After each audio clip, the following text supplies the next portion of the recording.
जब सत्ता की ताकत के सामने सवाल कमजोर पड़ जाए तो आवाज बुलंद करनी पड़ती है। बोल कि लब आजाद हैं तेरे। न्यूज क्लिक पर मेरे साथ। बोल के लब आजाद है तेरे। नमस्कार, बोल कि लब आजाद है तेरे। मैं अभिसार शर्मा। आजाद भारत के इतिहास में मैंने कई सरकारें देखी दोस्तों, मगर इतनी बेहुदा, इतनी निकम्मी और इतनी बेशर्म सरकार मैंने आज तक नहीं देखी। देश के सामने क्या चुनौती है? कोरोना। पिछले 1 साल से आपके पास पूरा मौका था कोरोना को लेकर प्लानिंग करने का। आपने की प्लानिंग? आपने नहीं की प्लानिंग। आप किस बात की प्लानिंग कर रहे हैं मैं आपको बताता हूं। कल की खबर देखिए दोस्तों, आज तक की खबर है। हेडलाइन देखिए, उत्तर प्रदेश में विधानसभा चुनाव से पहले बीजेपी आरएसएस का महामंथन। प्रधानमंत्री मोदी, अमित शाह भी रहे मौजूद। और ये देखिए तस्वीरें, अमित शाह, जेपी नड्डा और प्रधानमंत्री नरेंद्र मोदी की। खबर क्या कहती है, पहले मैं आपको वो पढ़ के सुनाना चाहता हूं और उसके बाद में उसकी चर्चा करूंगा। उत्तर प्रदेश के विधानसभा चुनाव से पहले भारतीय जनता पार्टी अपनी चुनावी रणनीति तैयार कर रही है। उत्तर प्रदेश को लेकर संगठन के वरिष्ठ नेताओं का मंथन जारी है।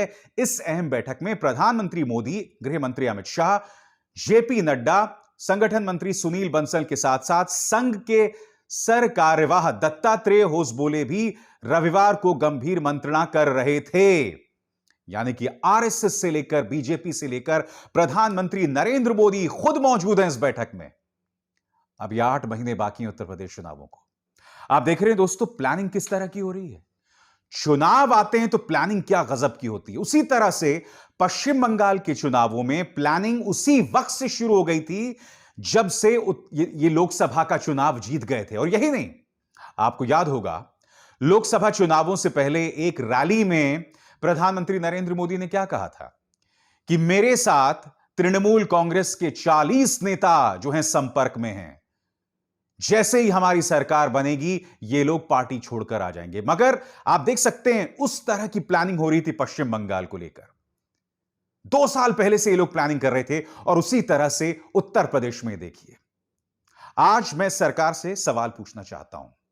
मैं आपको बतलाना चाहूंगा दोस्तों, आपके स्क्रीन पर यह आंकड़ा है। यह आंकड़ा क्या कहता है? पिछले 24 घंटों में 4,454 मौतें हुई हैं।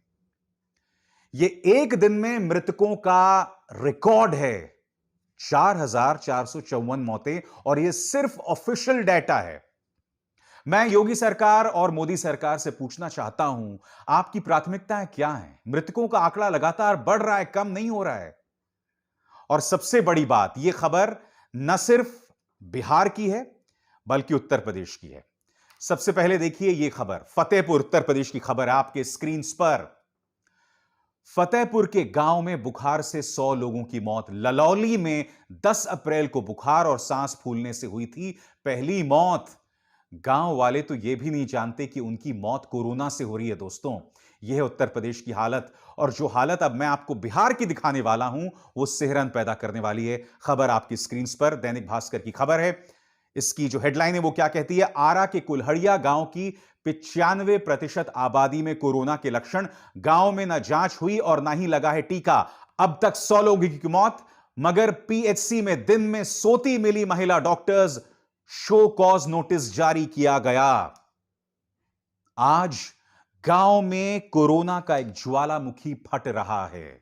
लगातार आंकड़े बढ़ रहे हैं, मगर मैं ये जानना चाहता हूं, क्या आप इस सरकार को कहीं पर उस तरह की प्लानिंग करते दिखाई दे रहे हैं, देख रहे हैं? और उत्तर प्रदेश को देखिए, इनकी प्लानिंग जारी है। और यही नहीं, मैं आपसे एक और सवाल पूछता हूं। इस सरकार को ना गांव की परवाह है और ना किसानों की परवाह है। मैं आपको क्यों बताता हूं, क्योंकि कल एक पुराने लेटर की याद दिलाते हुए विपक्ष के नेताओं ने एक बार फिर से खत लिखा है। और एक खत किस किसने लिखा है? आपकी स्क्रीन पर Sonia Gandhi, HD Deve Gowda, Sharad Pawar, Mamata Banerjee, Uddhav Thackeray, MK Stalin, Hemant Soren. इन्होंने क्या लिखा है यह मैं आपको पढ़ के सुनाना चाहता हूं। हमने 26 मई 2021 को साहसिक और शांतिपूर्ण किसान संघर्ष के 6 महीने पूरे होने पर संयुक्त किसान मोर्चा द्वारा देशव्यापी विरोध दिवस मनाने के आह्वान का समर्थन करते हैं। हम 12 मई 2021 को हमने संयुक्त रूप से प्रधानमंत्री नरेंद्र मोदी को यह कहते हुए पत्र लिखा था, हमारे लाखों अन्नदाताओं को महामारी का शिकार होने से बचाने के लिए कृषि कानूनों को निरस्त करें ताकि वे भारत के लोगों का पेट भरने के लिए अन्न का उत्पादन जारी रख सकें। विपक्ष ने आज से 2 हफ्ते पहले आपको लेटर लिखा था कि आप कृषि के कानून वापस लीजिए, क्योंकि देखिए, किसान के साथ आपका जो समझौता हुआ था, आप 1.5 साल के लिए तैयार थे। अब भी वो किसान गाजीपुर में बैठा हुआ है, अब भी वो बैठा हुआ है दिल्ली की बॉर्डर पर, और वहां पर लगातार कोरोना बम फटने का डर बना हुआ है।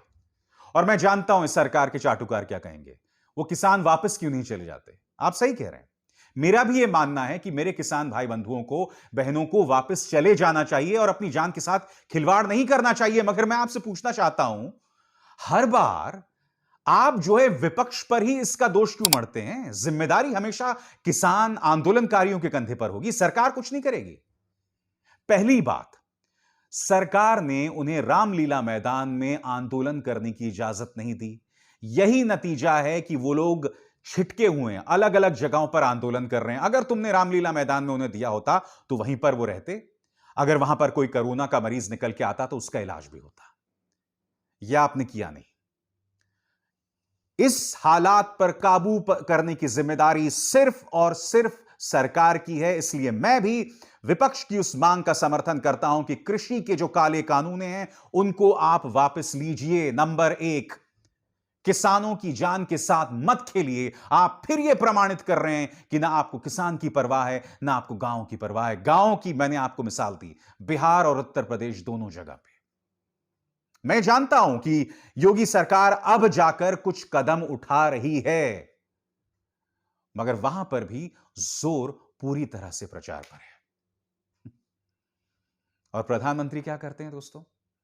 मैं आपको इनका एक पुराना बयान सुनाना चाहता हूं। प्रधानमंत्री यहां पर यह कह रहे हैं कि मैं ना रोता हूं ना रुलाता हूं। सुनिए वो क्या कह रहे हैं पहले। कुछ लोगों का स्वभाव होता है रोते रहना। न मेरा रोने में विश्वास है, न रुलाने में विश्वास है। हकीकत यह है मोदी जी कि जब भी आप मुश्किल में होते हैं, आप अपने आंसुओं का सहारा लेते हैं। नोटबंदी के दौरान मैं आपकी रुदाली नहीं भूला। याद है कि जो भी चौराहा हो बता देना, मैं वहां पहुंच जाऊंगा। मैंने देश के लिए अपनी जान कुर्बान कर दी है। फिर जब आप अपने पुलिस वाले लोगों के लिए बात कर रहे थे, वहां पर आपकी रुदाली, मैं वो भी नहीं भूला। फिर अभी हाल में जब आपने कहा कि मैं कोरोना में जो मारे जा रहे हैं लोग, उनके परिवार का दर्द समझता हूं, मैं आपकी उस रुदाली को भी नहीं भूला हूं। मगर फिर आपने ये पहले क्यों कहा कि मैं ना खुद रोता हूं ना दूसरों को नहीं रुलाता हूं? दूसरे तो रो रहे हैं ना, गांव वाले रो रहे हैं, देश का मध्यम वर्गीय परिवार रो रहा है, किसान रो रहा है।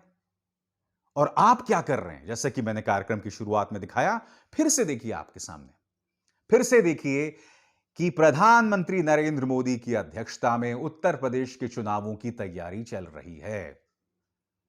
और कैसी तैयारी चल रही है मैं आपको बताता हूं। आपकी स्क्रीन पर यह खबर, इस खबर के मायनों को समझिए दोस्तों।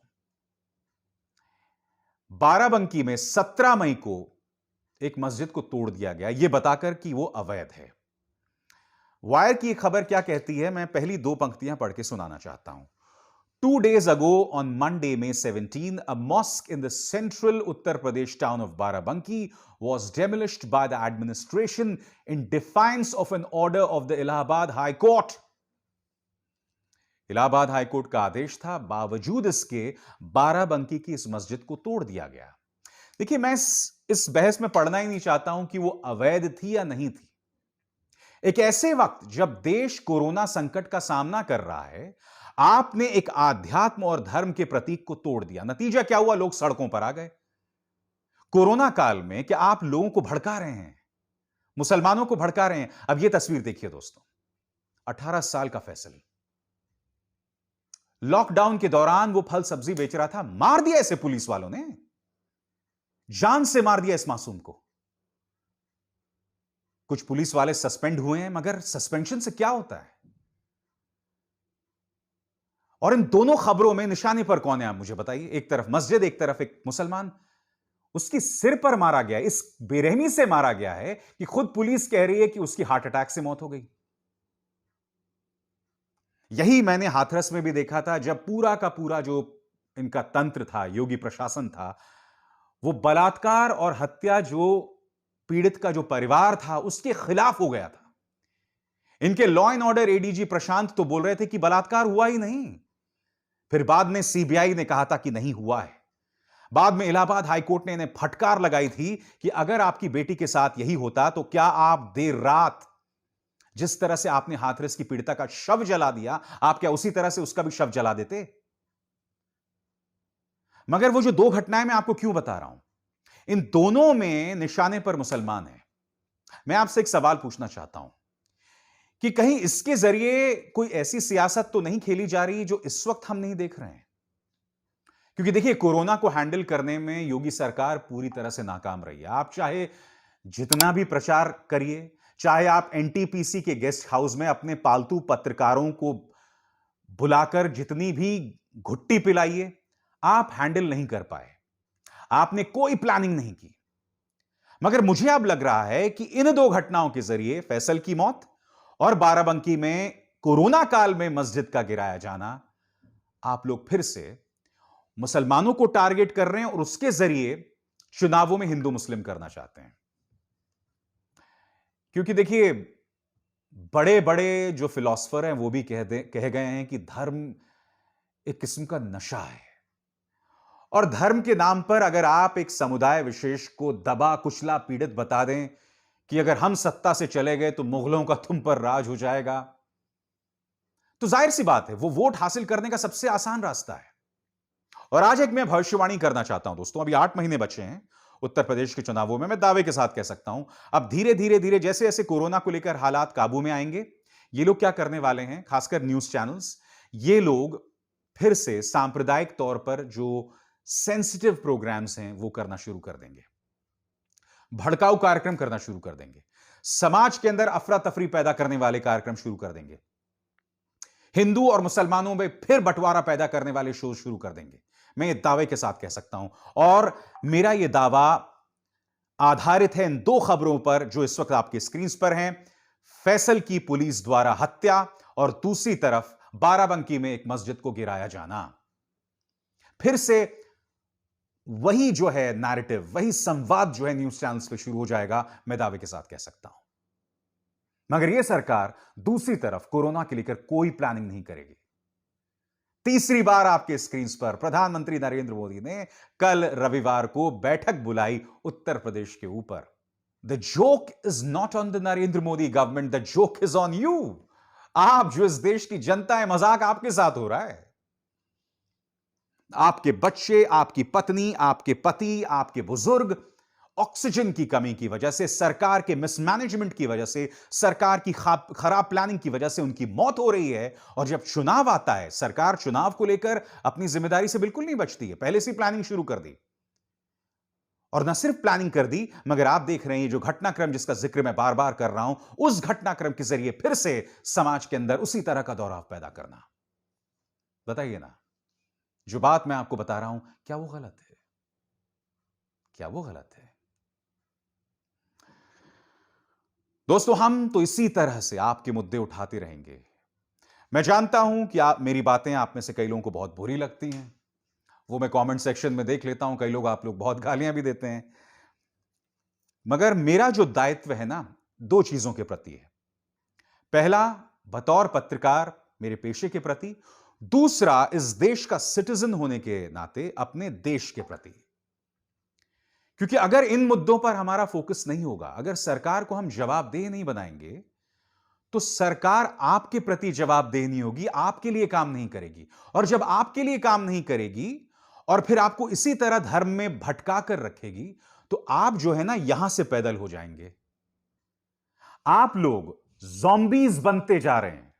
ज़ॉम्बीज समझते हैं?